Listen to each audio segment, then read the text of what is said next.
Y bueno, pues hoy tenemos las tres joyas, ir a refugio a las tres joyas. Y bueno, primero que nada, quiero presentarles esta imagen tan bonita que tenemos aquí. ¿Saben qué es esa imagen? ¿Sabes cómo se llama eso? Rodrigo, ¿cómo se llama? Un mandala, ¿no? ¿Tú habías visto un mandala alguna vez? ¿Cómo te llamas, perdón? Alejandro. Habías visto mandalas, ¿no? Ok. Pues fíjense que nuestro maestro Sangharakshita traduce la palabra mandala como círculo. Pero básicamente círculo es un círculo sagrado.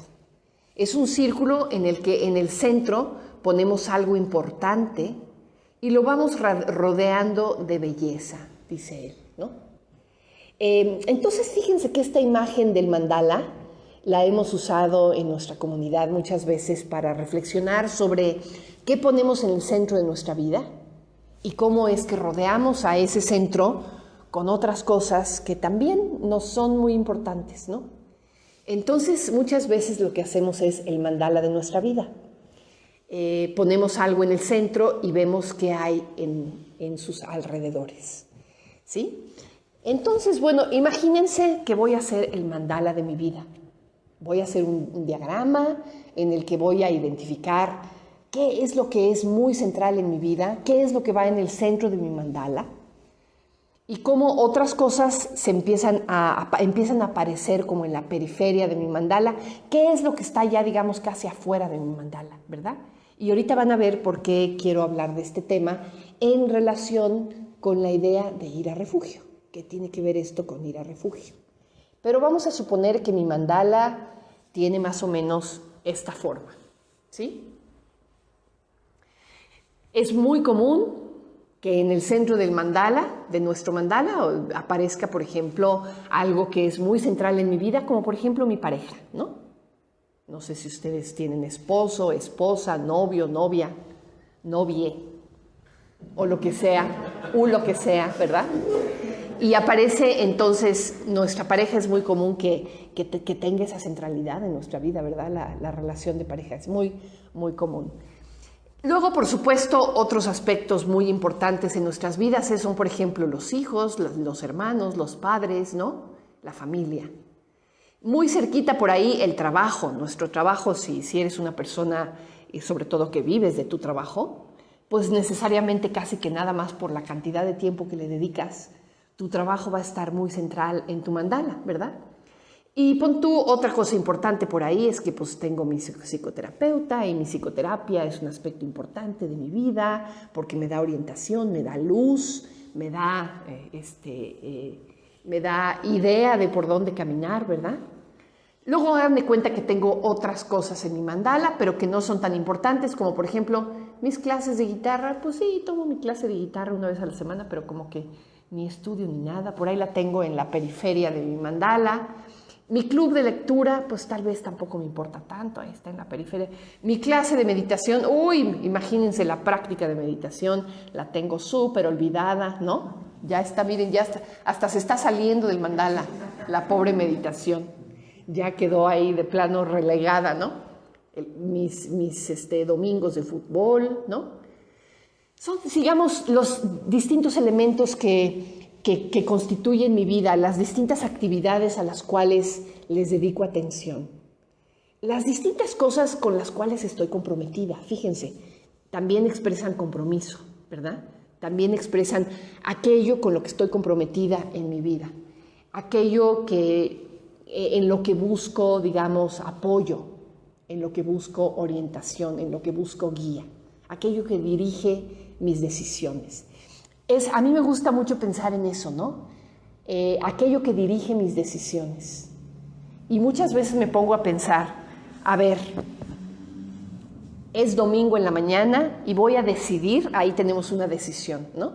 Voy a decidir qué voy a hacer con mi domingo. Esto entra mucho en juego para ver qué decido hacer con mi domingo, ¿no? ¿Qué decido hacer con mi domingo? Pues muchas veces justamente esto, ¿verdad? Lo que está en el centro de mi mandala. ¿Qué decido hacer con mis vacaciones? Muchas veces eso, ¿verdad? Entonces, ¿qué decido hacer con mi tiempo? ¿Cómo decido manejar mi vida? Está muy basado en qué es aquello que considero importante, qué es aquello que tiene una centralidad en mi vida. Entonces, bueno, pues ahorita vamos a ver cómo esto tiene mucho que ver con el tema de ir a refugio, ¿verdad? Porque finalmente eso que pongo de manera bastante central en mi mandala es eso en lo que busco refugio. Este concepto de buscar refugio o de ir a refugio es un concepto muy budista, pero nos podemos relacionar perfectamente bien con él si lo ponemos en esos términos, ¿no? Es aquello en lo que busco seguridad, en lo que busco refugiarme. Es aquello que el mandala de mi vida refleja qué es lo que orienta mis pasos. ¿Cuáles son las prioridades cuando se trata de tomar decisiones en la vida? Eso es el mandala de mi vida. En el mandala de mi vida yo puedo darme cuenta en qué estoy buscando refugio, en qué estoy buscando orientación, en qué estoy buscando guía, en qué estoy buscando seguridad, ¿sí? Entonces es un poquito, quería yo presentar este mandala para que tengamos claro a qué se refiere este concepto en el budismo de ir a refugio, ¿sí? Ahora, comúnmente, todos vamos a refugio, no nada más los budistas. Todos vamos a refugio. Lo que pasa es que vamos a refugio a diferentes cosas. Buscamos orientación, buscamos guía, estamos comprometidos con diferentes cosas en la vida. Entonces, buscamos seguridad en distintas actividades o cualidades o contextos o grupos. Y son estos los que orientan nuestras decisiones. Como decía yo hace ratito, pues es muy común que la pareja sea un refugio importante, ¿verdad? En segundo lugar, sobre todo nosotros que somos mexicanos, que somos como familias muégano, aquí Sabine y Paul, que son alemanes. Bueno, Sabine es alemana, Paul ya no. ¿Tú qué eres, Paul? No eres ni alemán, eres ciudadano del universo. Pero sí, probablemente, no sé, en tu cultura no era tan común que las familias sean tan centrales, ¿verdad? En cambio, para aquí, para nosotros los mexicanos, o sea, la familia es así como verdaderamente el núcleo de nuestra vida y aún ya a edades muy avanzadas sigue teniendo un papel bien importante en nuestra familia. Entonces, nuestra familia, pues, es un refugio importante. Luego también otros refugios importantes, por supuesto, son los amigos, ¿no? Estos contextos de cercanía con las que nos relacionamos, nuestro trabajo, nuestra profesión, ¿no? Muchas veces, fíjense, muchas veces vamos a refugio a nuestra propia apariencia o a nuestro propio sentido de importancia.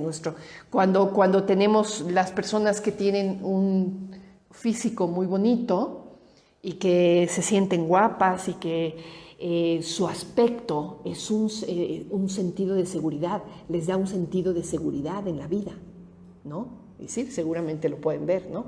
Y en alguna medida a todos nos pasa, por ejemplo, que nos paramos en la mañana y nos peinamos y nos queremos ver bonitos, ¿no? O sea, nuestro aspecto nos da seguridad en alguna medida. Y en ese sentido es que también vamos a refugio a nuestro aspecto o a nuestra apariencia. Pero estaba yo pensando en otra palabra que tiene que ver con... ¡Ay! Se me fue la palabra. Reputación. Nuestra propia reputación, o sea, la manera en la que otros nos ven, ¿no? No nada más en términos del aspecto, sino también en otros sentidos, ¿no? Eso es algo a lo que vamos a refugio también, ¿no? La propia imagen de nosotros mismos proyectada allá afuera en el mundo, ¿no?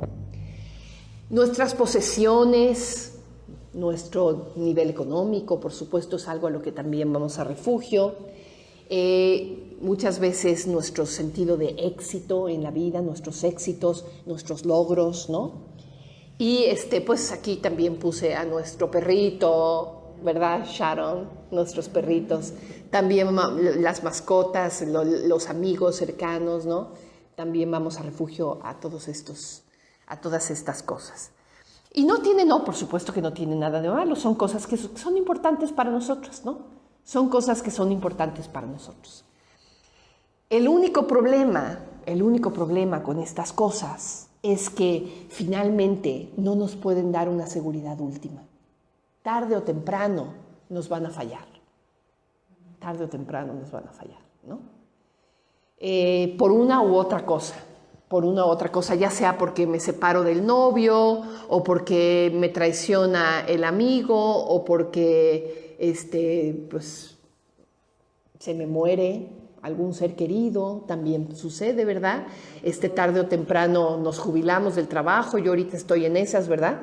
Entonces, este refugio tan importante que era para mí mi trabajo, pues se está yendo y ya no es un refugio sólido para mí, ya se terminó.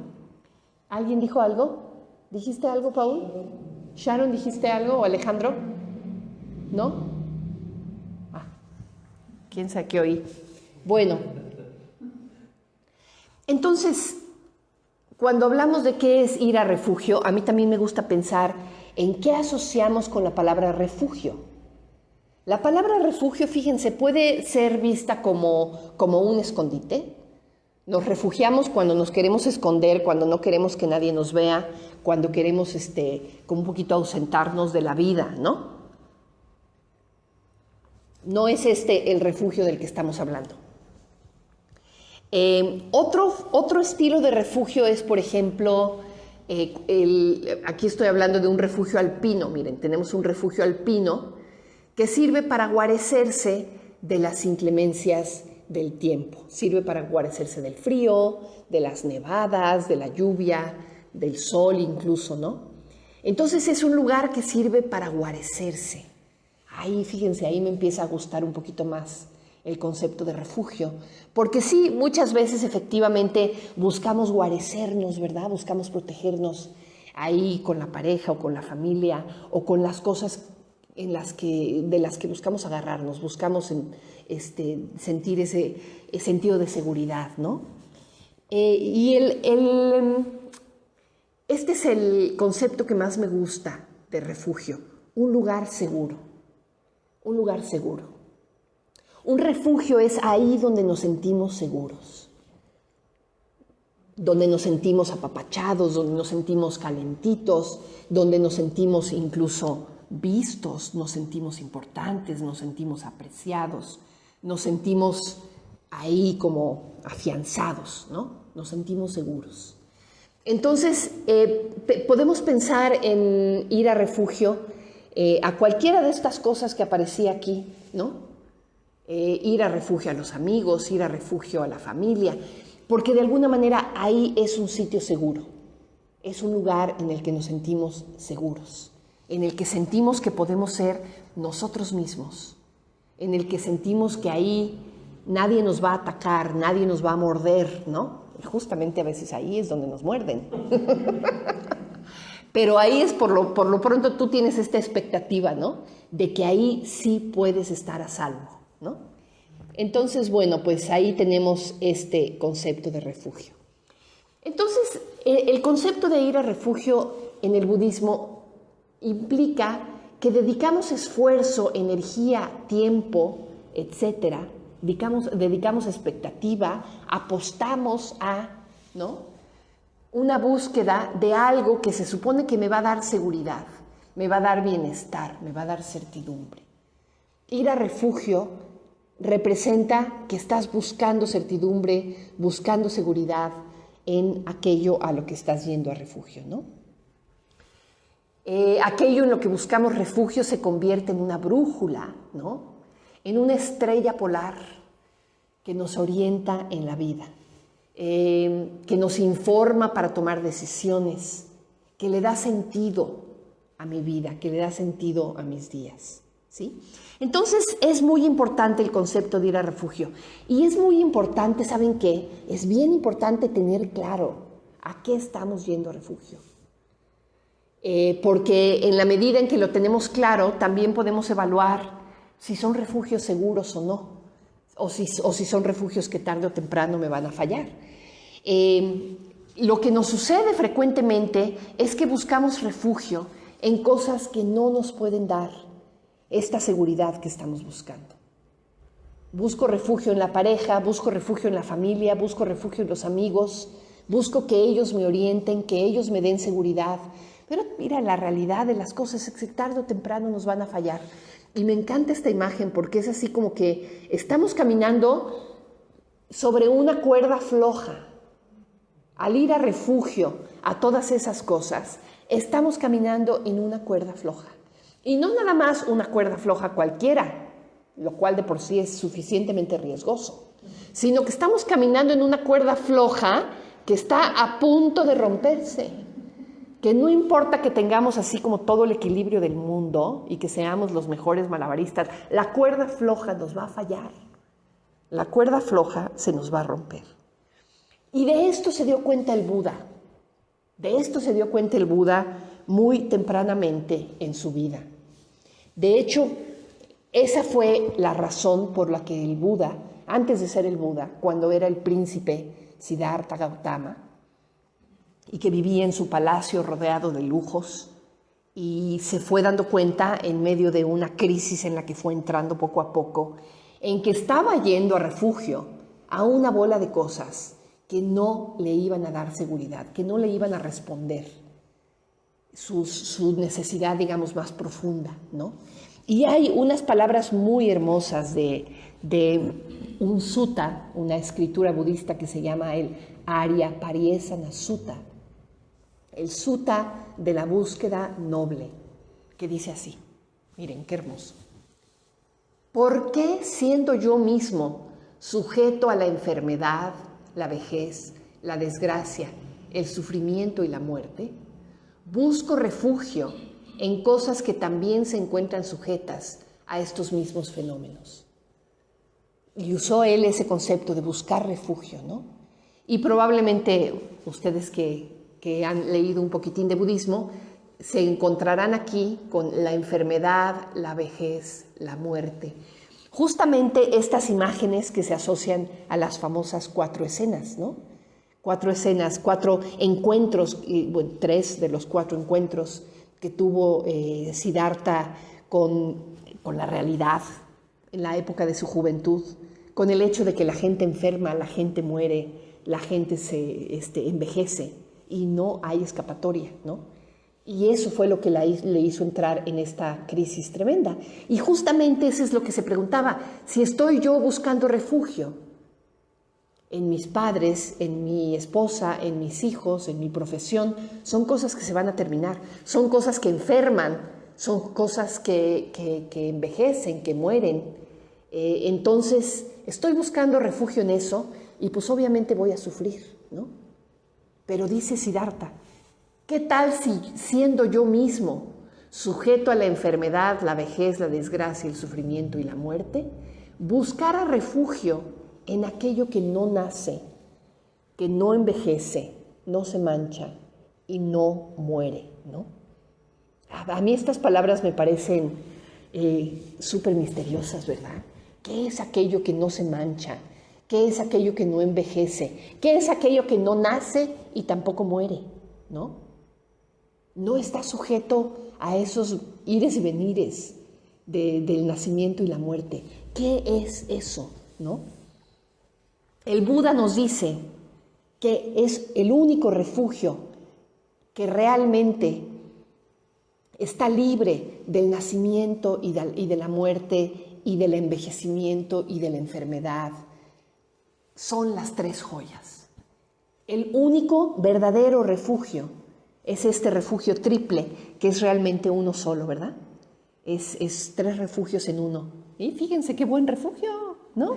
3 en 1. 3 refugios que son el ideal de la iluminación, que el Buda lo llamó la joya del Buda. El camino que conduce al despertar, que es la joya del Dharma. Y la comunidad espiritual que nos puede orientar en esa dirección, que es la joya de la Sangha. Estos son los 3 refugios a los que sí podemos acudir y en donde sí vamos a encontrar seguridad de verdad. Y es muy difícil ver, a veces, a mí me ha costado mucho y hasta la fecha es un tema sobre el que yo intento reflexionar bastante, porque hasta la fecha no canto victoria de que ya le entendía esto, en lo más mínimo. Dice que Marati, ¿cómo?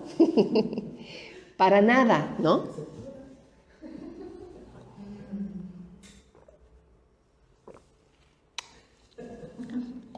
No canto victoria de que ya entendí qué significa ir a refugio a las tres joyas. Porque, ¿cómo es esto de que las tres joyas son un verdadero refugio? ¿En qué sentido son un verdadero refugio? ¿O qué significa para mi propia vida, aquí y ahora, ir a refugio al Buda? ¿Qué implica? ¿Cómo se ve? ¿Cómo se ve eso? Si le trato yo de tomar foto, ¿verdad? ¿Cómo se ve en mi vida el que yo esté yendo a refugio al Buda? ¿Y por qué es un refugio seguro? ¿Por qué es un refugio que no me va a decepcionar? Que no se me va a morir, que no se me va a caer, ¿no? Y ahí está la profundidad de este concepto de ir a refugio, y ahí está el reto, ¿no? De realmente ir llevando esta comprensión cada vez más allá, irle dando vida en mi propia vida, valga la redundancia, de una manera cada vez más efectiva, cada vez más real, ¿sí? Entonces, ¿qué significa ir a refugio a las tres joyas? Significa básicamente que dedico esfuerzo, energía y tiempo a buscar seguridad, a buscar bienestar, certidumbre y dirección en las tres joyas. No en la pareja, ni en mi aspecto, ni en el trabajo, ni en mi mascota. Busco en las tres joyas ese sentido de seguridad, ¿no? Poner a las tres joyas en el centro de mi vida. A eso se refiere tomar el mandala de tu vida y poner ahí a las tres joyas realmente, ¿no? Y ese es un proceso, ¿no? Ahorita varios de ustedes que están, todos casi, en proceso de ordenación, están en nuestra sangha, en nuestra comunidad espiritual, están en un entrenamiento que tarde o temprano los va a llevar a convertirse en miembros de nuestra orden, ¿no? Y ese entrenamiento consiste precisamente en agarrar el mandala de tu vida y hacerle así como las fichas del dominó y buscar a la mula de los seises. Buscar a las tres joyas, y una vez que las encuentras, irlas poniendo así, les haces un hueco y las pones en el centro de tu vida. Poquito a poco las vas llevando cada vez más al centro. Poquito a poco vas permitiendo que estos tres grandes principios efectivamente empiecen a informar tus decisiones cotidianas cada vez más profundamente, ¿no? Y es un proceso muy mágico, es un proceso muy misterioso. Como de pronto, es curioso porque cuando yo estaba en mi proceso de ordenación, un día mi preceptora me dijo: Sadayoti, ¿qué es esto? Sadayoti, ¿estás yendo refugio a las tres joyas? Y de pronto volteé y vi mi vida y dije, sí, ¿verdad? Estoy yendo a refugio a las tres joyas. O sea, realmente las tres joyas se han convertido en algo súper central en mi vida. Realmente ahora sí que no pasa un día sin que esto que estoy haciendo con mi práctica espiritual sea importante y central. O sea, no se me olvida, ya no se me olvida, ya no se me olvida, ya no se me olvida. No voy a decir que ni por un minuto, ¿no? Pero digamos que cada vez se me olvida menos, que esto es lo que dirige mi vida, ¿no? A eso se refiere ir a refugio a las tres joyas. Entonces, Cuando nosotros los budistas hablamos de ir a refugio a las tres joyas, nuestro maestro Sangharakshita dice, en eso consiste ser budista. ¿En qué consiste convertirse al budismo? ¿O en qué consiste ser budista? Consiste en que vas a refugio a las tres joyas. Consiste en que estos tres principios, Buda, Dharma y Sangha, son algo central en tu vida, ¿sí? Y son un compromiso que adquirimos voluntariamente. Por eso se dice que no se puede ser budista de nacimiento, ¿no? Tú te haces budista en la medida en que esas tres joyas empiezan a jugar un papel importante en tu vida. Y eso no ocurre simplemente porque hayas nacido en un país budista. Eso ocurre porque voluntariamente te involucras con esos 3 principios y les empiezas a dar centralidad en tu vida, ¿sí? Y tomamos refugio o vamos a refugio, no nada más es un acto de una sola vez y ya. No es que, porque en algunas tradiciones budistas se dice, ¿no? Tú ya tomaste refugio, así como quien dijera, tú ya hiciste la primera comunión, ¿no? Ya haces la primera comunión y como que ya pasaste el trámite y ya, ¿no? Yo ya fui a refugio, ya fui, ya puedo, vamos a otra cosa, ¿no? No, tomar refugio o ir a refugio es algo que haces cotidianamente, es algo que haces constantemente, es algo que se conjuga en gerundio, lo estamos haciendo en este momento, constantemente, ¿sí? Y poquito a poco va adquiriendo profundidad en nuestras vidas. Esto que cantamos hace ratito, Buddham Saranam Gacchami, justamente es lo que significa. Al Buda voy a refugio. Gacchami significa tal cual, es la traducción literal de la palabra refugio, ¿no? Dhammam Saranam Gacchami, al Dharma voy a refugio, a la Sangha voy a refugio. Lo hago una vez y luego Dutiyampi significa por segunda vez al Buda voy a refugio, ¿no? Por tercera vez al Buda voy a refugio. Y eso es lo que cantamos al inicio de nuestra meditación. Ya lo estarás reconociendo, Alejandro, que te ha de haber sonado a trabalenguas. Pero esto era lo que estábamos cantando. Al Buda, al Dharma y a la Sangha voy a refugio, lo que implica que en estos 3 grandes principios espero encontrar seguridad, espero encontrar orientación. Y se dice que, ¿saben qué? Déjenme ver si regreso a esto más tarde. No, sí me da tiempo. Se dice que existen distintos niveles de ir a refugio. El ir a refugio se va profundizando. Entonces, si aquí tenemos la superficie del mar, las olitas, ¿no? Aquí empezamos, ir a refugio. Digamos, hay un nivel de ir a refugio que se puede considerar como el ir a refugio étnico, que justamente, como decía nuestro maestro Sangharakshita, es cuando naces en un país budista, naces en Tailandia, por ejemplo, y pues la mayor parte de la gente es budista. Entonces, como es parte de la cultura imperante, ¿no? Es parte de la manera en la que funciona la sociedad, pues que la gente es budista, ¿no? Es budista, podríamos decir, como de dientes para afuera, porque no necesariamente practica el budismo, que es distinto, ¿verdad? Es budista como nominalmente. Aunque dice Bhante, no se puede ser budista nominalmente. Pero bueno, esta es una forma de ser budista nominalmente. Simplemente, pues sí, probablemente practicas la ética, ¿no? Probablemente, pues sí, sabes quién fue el Buda y pues te parece atractiva, obviamente, la imagen del Buda, y tienes una cierta espiritualidad en torno a principios budistas, ¿no? Pero no hay necesariamente una práctica budista más consciente, más concienzuda, más a fondo, ¿no?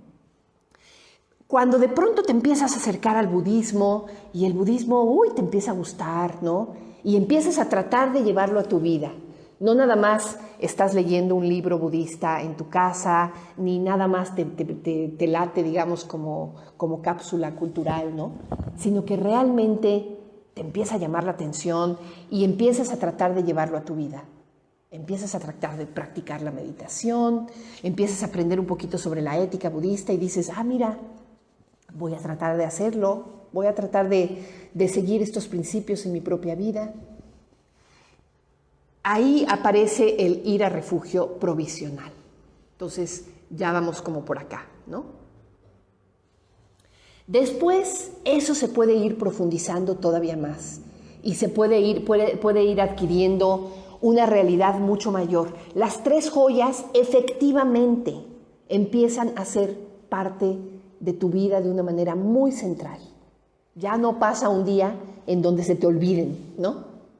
Ya, las 3 joyas son el centro de tu vida. Ahí podemos decir, mi ir a refugio se ha convertido en algo efectivo, en algo que ya es patente, que ya se nota, ¿no?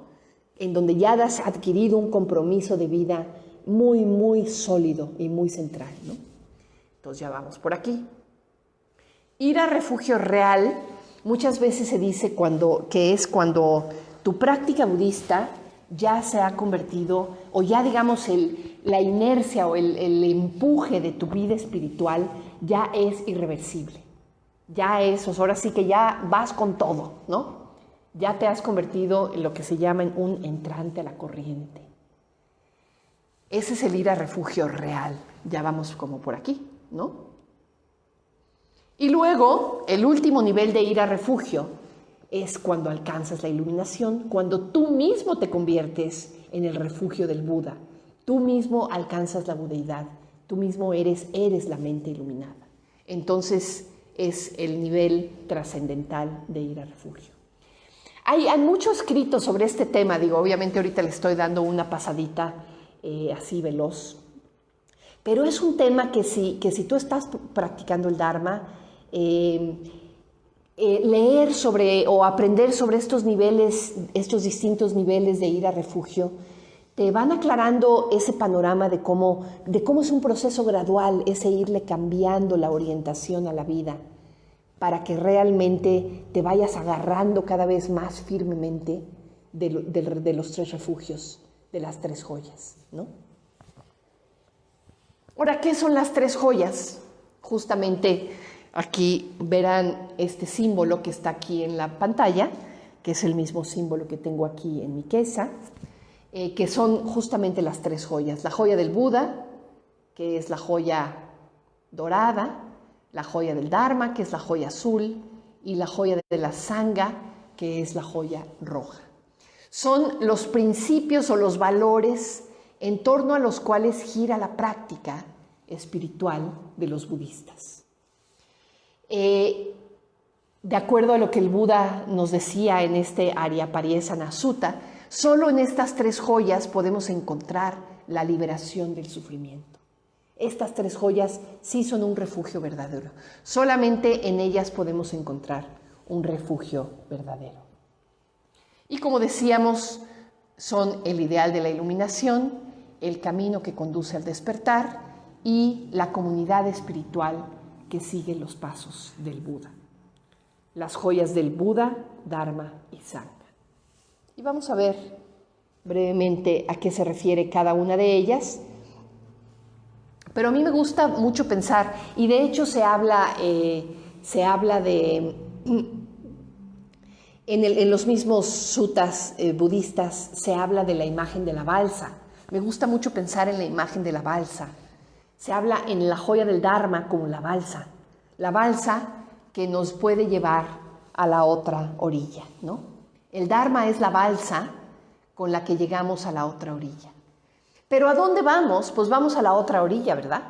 Esa otra orilla es justamente la joya del Buda. Es justamente la iluminación, la mente despierta. Vamos hacia el despertar. Esa es la dirección o la meta hacia donde nos queremos dirigir. ¿Cómo llegamos ahí? Ahí tenemos la joya del Dharma, la balsa, que es el camino triple. Buda, Dharma y Sangha. Perdón, no Buda, Dharma y Sangha. Ética, meditación y sabiduría. Ahorita vamos a hablar de ellas. El camino triple, ¿sí? ¿Y cómo llegamos ahí? ¿Con quién caminamos? Pues con aquellos que buscan lo mismo que yo. Esa es la joya de la Sangha. Y se dice que la Sangha es también un poquito como el remo. Ahí tenemos la balsa. Pues el remo es aquello que nos ayuda a movernos hacia la otra orilla. La Sangha, la comunidad espiritual, es justamente ese apoyo, ese remo que nos va a ir empujando arriba de la balsa, digamos, para llevar hacia la otra orilla. Podríamos decir que la balsa no es suficiente. Sí, tenemos allá la meta es el despertar, la meta es la otra orilla, tenemos el Dharma, que es esta balsa, pero no es suficiente. Necesitamos el apoyo del remo, necesitamos el apoyo de otros practicantes con los cuales hacemos comunidad y que es lo que nos va a permitir mover la balsa hacia la orilla del otro lado del río, ¿no? Entonces, pues la meta que es la joya del Buda, el ideal de la iluminación. Hay un libro muy bonito de Sangharakshita, de nuestro maestro, que se llama justamente así, El ideal de la iluminación humana. Y el capítulo inicial de ese libro nos habla de cómo, bueno, de hecho creo que es un libro que tiene un solo capítulo, porque es una charla que dio Sangharakshita. ¿Cómo? En Nueva Zelanda, creo que sí la dio en Nueva Zelanda, ¿verdad? The Ideal of Human Enlightenment, que así se llama en inglés, ¿no? Y lo que nos dice Bhante es que ¿cuál es el ser humano ideal? Digamos, ¿cuál es el ser humano en su mejor expresión? ¿Cuál es la mejor versión de un ser humano que podemos concebir? Pues es justamente el ser humano iluminado, ¿no? Entonces el ser humano iluminado es un ideal que podemos tomar para nuestras vidas. Un ideal, digamos, algo que puede regirnos en términos de algo que podemos querer alcanzar. Y en eso consiste ir a refugio al Buda, en que tenemos nuestra vida orientada hacia querer alcanzar ese ideal, la búsqueda de ese ideal. Queremos convertirnos en eso, ¿no? No nada más que queremos llegar ahí como un lugar físico al que se llega, un lugar geográfico al que se llega. No, queremos convertirnos en eso, ¿no? Es el ser humano iluminado, es el que ha desarrollado al máximo el total de su potencial humano, ¿no? Y por eso es que podemos saber que la budeidad es la naturaleza humana más profunda, la naturaleza humana en su mejor expresión, el ser humano en su potencial máximo, ¿no? Y por eso dice Bhante en esta conferencia de la que les estaba yo hablando, que es un ideal natural, ¿no? No es un ideal impuesto, no es un ideal, digamos, como que artificial, que venga de afuera. Es un ideal completamente natural, porque finalmente es lo que somos. Es lo que somos en nuestra naturaleza más profunda. Pero de alguna manera, pues está lleno de aflicciones, ¿verdad? Está lleno de malos hábitos, está lleno de confusión, está lleno de torpeza a veces, ¿no? Y por eso necesitamos practicar para que eso que somos en lo más profundo de nuestro ser pueda salir a flote y pueda expresarse en toda su magnitud. Entonces, ese es el ideal del Buda. El ideal del Dharma. El Dharma, la palabra Dharma, muchas veces se traduce como la verdad, el principio del camino, el camino de las enseñanzas. Entonces, en este contexto, vamos a refugio al Dharma, en el sentido de que vamos a refugio a las enseñanzas, a la visión del Buda, la visión del Buda de cómo es que podemos llegar a la otra orilla. ¿Qué enseñanzas, qué consejos nos dejó para poder llegar a la otra orilla? Y el Buda, imagínense que tuvo 45 años durante los cuales estuvo, o 40, ¿no? 45 años, porque se iluminó a los 35 y se murió a los 80. Entonces son 45 años, ¿verdad? 45 años de ministerio, 45 años de estar constantemente hablando, dando discursos, dando enseñanzas, dando sermones, ¿no? En todo tipo de contextos, hablando y hablando y hablando y dejando sus enseñanzas increíblemente claras, que no hubiera duda. El día que se murió, el día del parinirvana del Buda, les preguntó a todos sus monjes, ¿nadie tiene dudas? Qué hermoso, ¿verdad? Nadie tiene ninguna duda, ya no hay dudas. Hablen ahora o callen para siempre, les dijo. Y nadie habló. Y les preguntó una segunda vez, ya no tienen dudas. Nadie tenía dudas. Después de 45 años de que el hombre estuvo tratando de dejar su mensaje lo más claro posible. Y lo dejó clarísimo.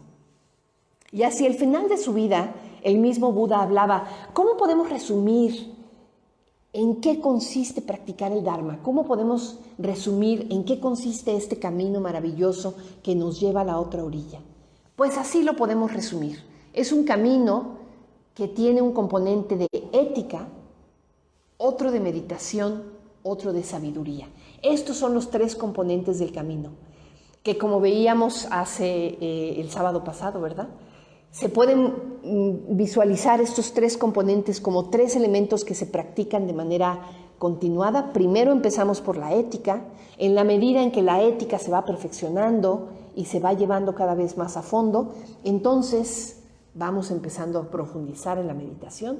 Dice nuestro maestro, es un camino gradual, ¿no? que se camina así, ¿no? Primero la ética, luego la meditación y luego la sabiduría, ¿no? En ese orden. A la vez, podemos practicarlos simultáneamente los tres elementos, ¿no? Pero pensarlos en términos, digamos, de que tienen su orden, también nos permite ver que hay un proceso condicionado en la práctica del Dharma, ¿no?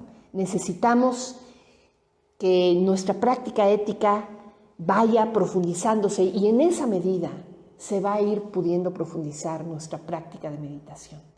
Y en la medida en que se vaya profundizando nuestra práctica de meditación, va a poder empezar a surgir la mente clara, la mente sabia, la sabiduría, ¿sí? Entonces sí hay un proceso condicionado detrás de este camino triple que es importante tener en cuenta.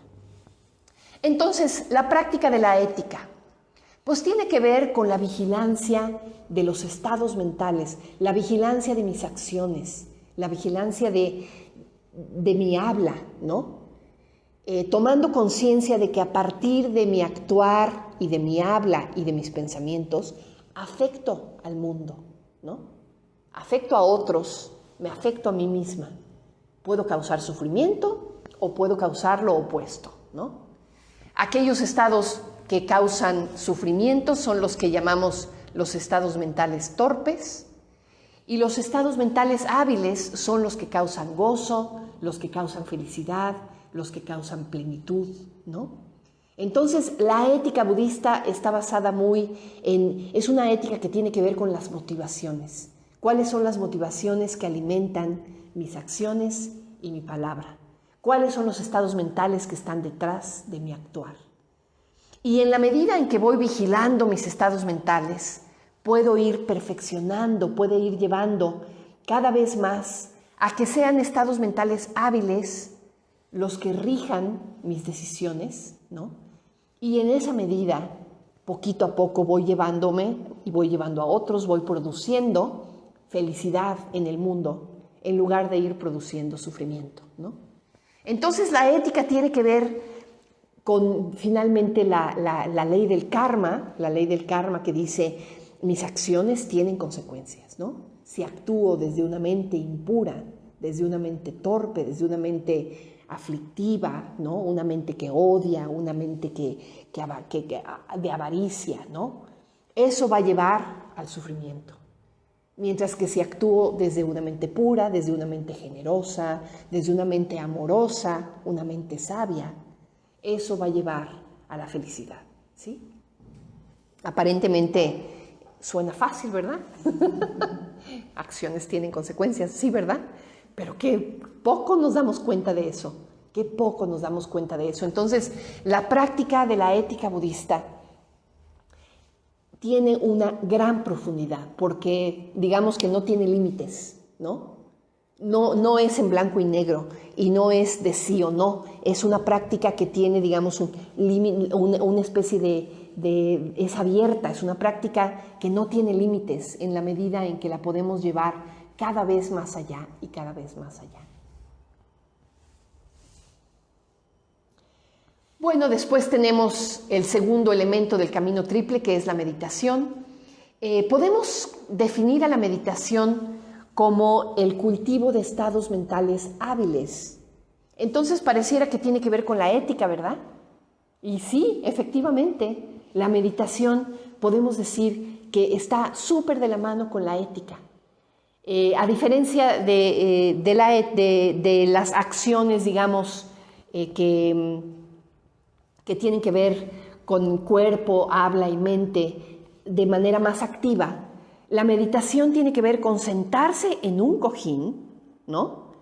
A cultivar estados mentales hábiles, cultivar estados mentales, cultivar cualidades mentales particulares, cultivar, por ejemplo, atención plena, un estado de presencia, un estado de claridad, un estado de concentración, ¿no? O estados mentales positivos, por ejemplo, cultivar amor incondicional, cultivar compasión, ecuanimidad, alegría empática, agradecimiento, ¿no? Entonces, todos estos son estados mentales que se pueden cultivar y que lo hacemos activamente en la meditación. Activamente me refiero que estamos trabajando con el estado mental directamente, ¿no? No en la acción en términos de cómo actuamos allá afuera en el mundo, sino cómo actúa nuestra mente, digamos, en la meditación. Estamos cultivando de la misma manera que cultivamos la tierra para que surja una planta, sembramos una semilla para que surja una planta.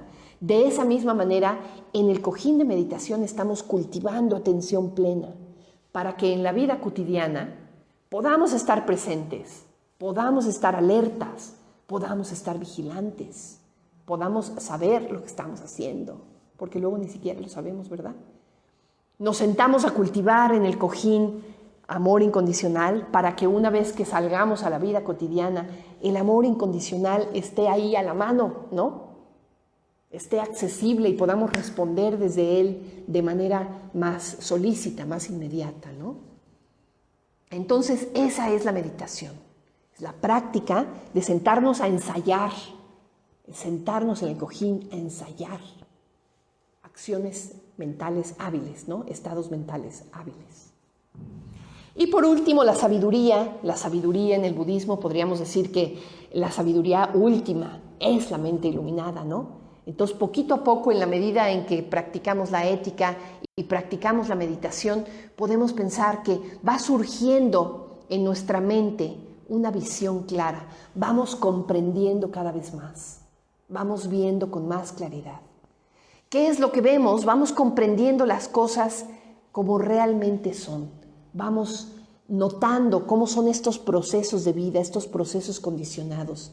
Vamos viendo cómo todas las cosas condicionadas, todos los fenómenos comparten las mismas características, que son impermanentes, son insubstanciales y no nos pueden dar seguridad última. Todos los fenómenos condicionados comparten esas tres características.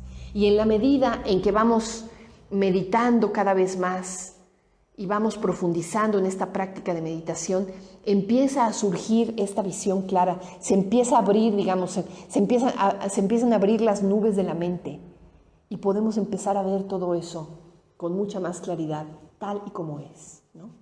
Entonces, estos son los tres componentes del camino triple, los tres componentes del camino que constituye esto que llamamos el Dharma, ¿no?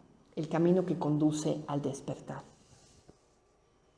Y por último, la Sangha.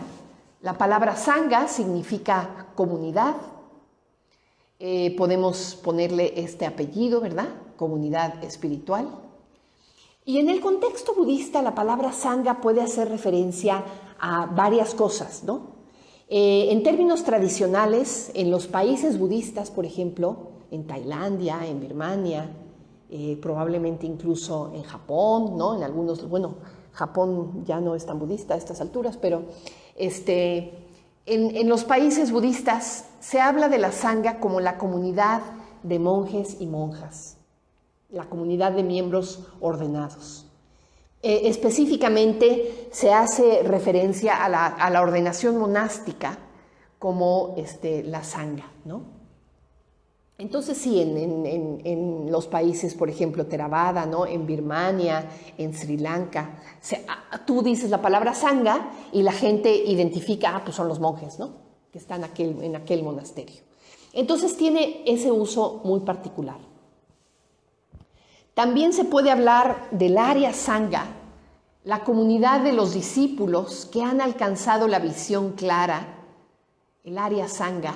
Ahora que estuvimos hablando de las tres joyas a lo largo de esta serie, justamente hubo una sesión que dedicamos a hablar del Arya Sangha. Los discípulos, ¿cómo le llamamos?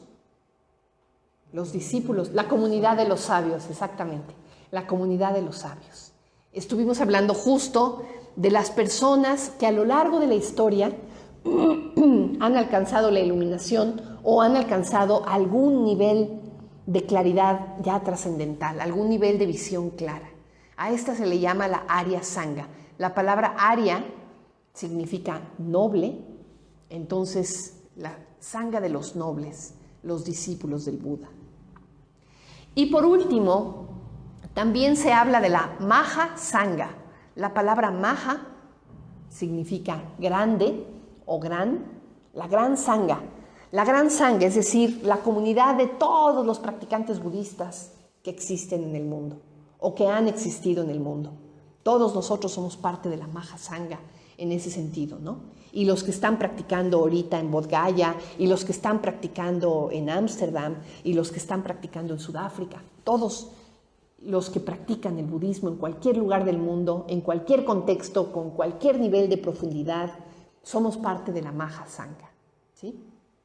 Ahora, nosotros en particular, somos parte de una Sangha específica, una comunidad espiritual específica, que es la comunidad budista Triratna, o la orden budista Triratna. Justamente hace algunas sesiones tuvimos una charla que dio Nagapriya, justamente la semana pasada, ¿verdad? La semana pasada. Pues ya la pueden ver en Facebook, esta charla que dio Nagapriya la semana pasada sobre cuáles son las características particulares de esta comunidad budista particular que somos, la orden budista Triratna.